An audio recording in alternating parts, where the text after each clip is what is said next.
Liza Lou and the Yellow Belly Swamp by Mercer, Mayor. One fine day, Liza Lou's mother said, "Apple Dumpling, I want you to take this tote bag full of sweet potatoes over to your grandma's house and cook them up for her. She's feeling a mite poorly. But mind you, be especially careful when you cross that Yellow Belly Swamp." "I will, Mama," said Liza Lou, as she set off along the old swamp road. She'd heard tell about that good-for-nothing swamp haunt thereabouts, who snatched away small children. And no sooner did she come to an old abandoned shed than she heard a terrible moaning and howling.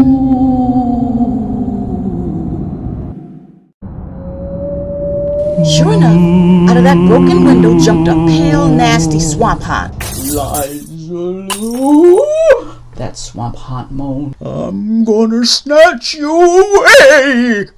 "Oh, Mr. Swamp Haunt," cried Liza Lou, "snatch me away if you must. But please, oh please, don't snatch away my tote bag full of sweet potatoes."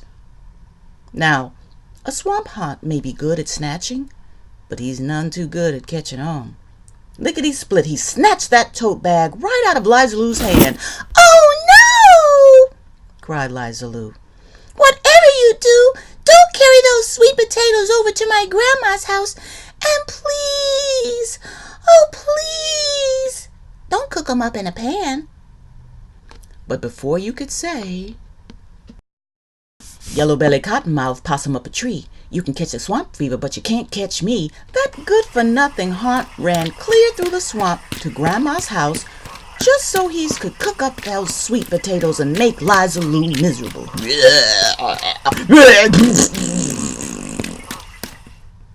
Now, Grandma loved fresh-cooked sweet potatoes, but she surely didn't like any good-for-nothing swamp haunt messing around in her kitchen. So before she sat down to eat, 1, 2, 3, she picked up the steel hot frying pan and shooed him right out the door.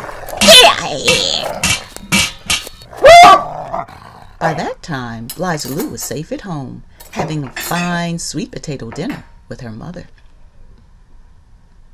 The very next morning, Liza Lou's mother said, "Sugar Plum, I want you to pole across the swamp and take those hot huckleberry muffins to your Aunt Jane. But mind you hurry over, because there's no sense dilly-dallying in that Yellow Belly Swamp." Liza Lou did as she was told. No dillying under a bobcat. No dallying by a cottonmouth. And not a bit of dilly-dallying alongside an alligator. By and by, she came to Aunt Jane's. After a tasty lunch of black-eyed peas with huckleberry muffins for dessert, it was time to pole back home. "Liza Lou," said Auntie Jane, "if you take this soiled Sunday-go-to meeting finery and boil it up and swab it all real clean for me by next Friday, I'll bake you a pecan pie of your very own. But get on home real quick now, so you won't be out in that Yellow Belly Swamp after dark." Liza Lou didn't have to be told twice. She knew all about that wicked swamp witch lurking out there in the weeds. If ever she caught you, there's no telling what she'd do.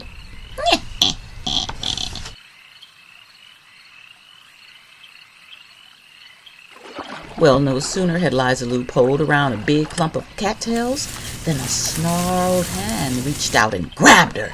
"Liza Lou," that swamp witch cackled, "I'm gonna boil you in a big pot of water, and then I'm gonna chew on your bones." "Oh, Miss Swamp Witch," cried Liza Lou, "boil me in your big pot of water if you must, and chew on my bones as much as you like. But please, oh please, don't boil this precious little child I'm cradling in my arms." Now, everybody knows that a swamp witch is meaner than a stamped-on polecat, but not everybody knows that she is blinder than a cave bat. quicker than a blink, that old witch grabbed up the bundle of Sunday-go-to-meeting finery and pitched it in the boiling water. She snickered as she stirred and stirred. But just because a swamp witch can't see worth a toot doesn't mean she can't sniff out a lie. I don't smell no little child a-cooking in this pot, she said suspiciously. Why, Miss Swamp Witch, said Liza Lou, sweet as syrup. Then maybe you should smell a little closer. So the witch leaned way over the pot, and she sniffed, and she sniffed. There ain't no little child in this pot at all, growled the witch. But before you could say, 1, 2, 3, 4, 5 on the double. If you mess around me, it's a mess of trouble. Liza Lou pushed that old swamp witch flat into the pot of boiling water. With a hoot and a holler, the witch leaped right back out again and ski-daddled into the swamp, a-screeching with all her might. After a while, the Sunday go-to-meeting finery was boiled all nice and clean, so Liza Lou fished it out and went on home. When Friday came, her Auntie Jane baked her a pecan pie of her very own, which Liza Lou shared with her mother. "Honey child," Liza Lou's mother said one sparkling afternoon, "take this wagon load of junk and pitch it in the dump. But mind you, watch your P's and Q's down by that Yellow Belly Swamp Bridge." Now, Liza Lou took good advice when she got it, because she'd been warned about the slithery gobbledygook living under the old swamp bridge. If ever he heard anyone crossing, up he slithered and gobbled that person for his dinner.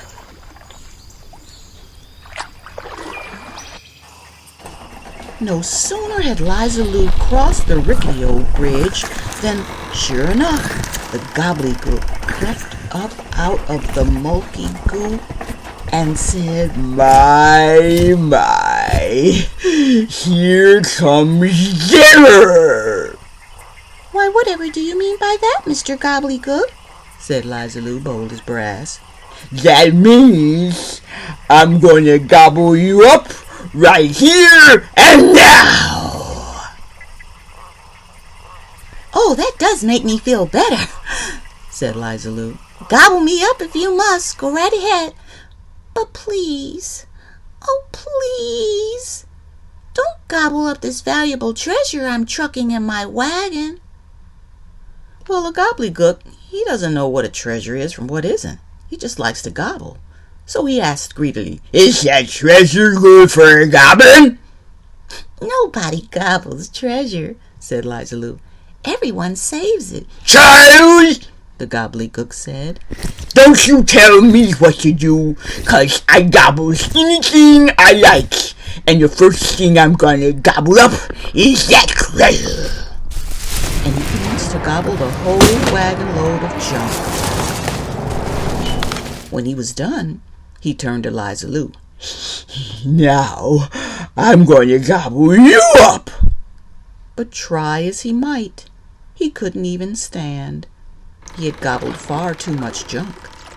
That rickety old swamp bridge began to creak and sway, and before you could say, "Catch a turtle, catch a snake, catch a little froggy, if you throw cornbread down the well, it's gonna get real soggy," the slithery gobbledygook sank plump, plump, back into the mulky goop where he belonged. "Well," thought Liza Lou as she drove her mother's empty wagon back home, "that bridge never was too safe anyway." Bright and early the very next day, Liza Lou's mother said, "Hush, puppy. I want you to take this jug of blackstrap molasses over to the parson's wife so he and the parson can have some with their breakfast hotcakes. But mind you be most particular when you pass that old well at the far side of the Yellow Belly Swamp." "I will, Mama," said Liza Lou, because she knew all about that sly swamp devil who lived at the bottom of the well. If ever he caught anyone passing by, he jumped down inside his ear and stole his soul away. When Liza Lou got to the old well, there sat the swamp devil just waiting for her. Liza Lou, he said, I'm going to jump down inside your ear and steal your soul away. Now a swamp devil is mighty tricky, so Liza Lou knew she'd better do some pretty fancy thinking. "Oh, Mr. Swamp Devil," she said, "I sure am glad to hear that. I thought you might steal away this soul I'm keeping safe inside this jug." Now what would I want with just any old soul? That devil grinned. It's yours I want, Liza Lou. "Thank goodness," sighed Liza Lou, "because it's the parson's soul I've got inside my jug, and it would be just awful if you ever stole that." Of course, there's nothing in the whole wide world a sly swamp devil likes more than a parson's soul. Open up that jug, child, he wheedled. Just let me see that parson's soul. Well, Liza Lou let him take a peek. I don't see nothing down there except molasses, sneered the swamp devil. "I'm sure glad enough of that," said Liza Lou. "I was afraid you might jump down inside to get a better look." Why, that's exactly what I'm going to do, the swamp devil said. And before you could say, cats are sneaky and a fox is sly, but the devil's best friend is a blue bottle fly, that swamp devil turned himself into a fly and buzzed right down into the jug.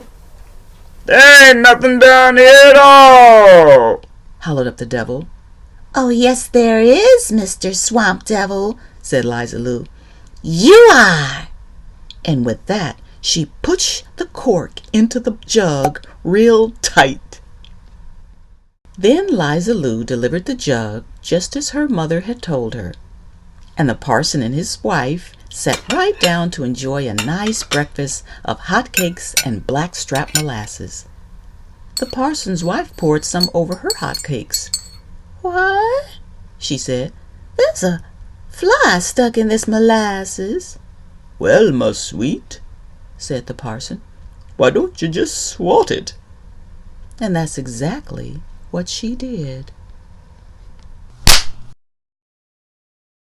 As for Liza Lou, she skipped all the way back home to her mother, and from that day to this, no one has ever seen hide nor hair of devils, gobbledygooks, witches, or haunts in the Yellow Belly Swamp, and no one misses them either. The end. To find Liza Lou and the Yellow Belly Swamp and other books by Mercer, Mayer, visit your local library.